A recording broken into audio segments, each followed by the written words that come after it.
தமிழ்நாட்டுக்கு என்னதான் ஆச்சு? ஏன் தமிழ்நாட்டில் மட்டும் திட்டமிட்டு இந்த பனைமரங்கள் எல்லாம் அழிக்கப்படுகிறது?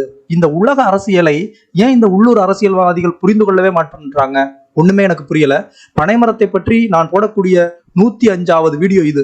ஏன் பனைமரத்தை பற்றி கட்டி அழுது கொண்டிருக்கிறாய் என்று கேட்பவர்களுக்காகத்தான் இந்த வீடியோ.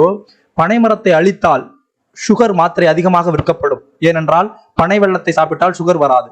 நொங்கு சாப்பிட்டால் மிக குளிர்ச்சி. பனைமரத்தை அழித்தால் பன்னாட்டு நிறுவனங்களுடைய குளிர்பானங்கள் அதிகமாக விற்கப்படும்.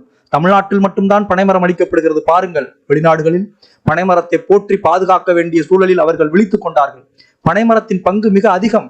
அது இயற்கையாக இருக்கட்டும், மழை வளமாக இருக்கட்டும், நீர் வளமாக இருக்கட்டும், எல்லா வளங்களும் கொண்டது பனை மரம். ஆனால் தமிழ்நாட்டில் இவற்றை அழித்து விட்டால் நீங்க கல் இறக்கணும்னு போராட மாட்டீங்க. பனை வெள்ளம் உங்களுக்கு இருக்காது, பனை ஓலை உங்களுக்கு இருக்காது. எல்லா நல்ல செய்திகளையும் இந்த பனைமரம் கொடுத்து கொண்டிருக்கிறது. அவற்றை எல்லாம் அழித்து விட்டால் தமிழ்நாட்டை மிக விரைவாக பாலைவனமாக மாற்ற முடியும். நிலத்தடி நீரை குறைக்க முடியும். விவசாயத்தை ஒழிக்க முடியும். பனைமரம் என்பது ஒரே ஒற்றை சொல்லில் அடங்கிய ஒன்று அல்ல. அப்படி என்றால் ஏன் வெளிநாடுகளில் எல்லாம் போற்றி பாதுகாக்க வேண்டிய சூழலுக்கு வந்து விட்டார்கள்? நாம் தான் வெட்டி குவித்துக் கொண்டிருக்கிறோம். மீண்டும் சொல்கிறேன், பனைமரத்தின் உலக அரசியலை இளைஞர்களும் புரியவில்லை. இங்கு இருக்கக்கூடிய நம்மளை ஆட்சி செய்யக்கூடிய ஆட்சியாளர்களும் புரிந்து கொள்ளவில்லை. மிக விரைவில் மோசமான நிலைக்கு தமிழகம் தள்ளப்படும்.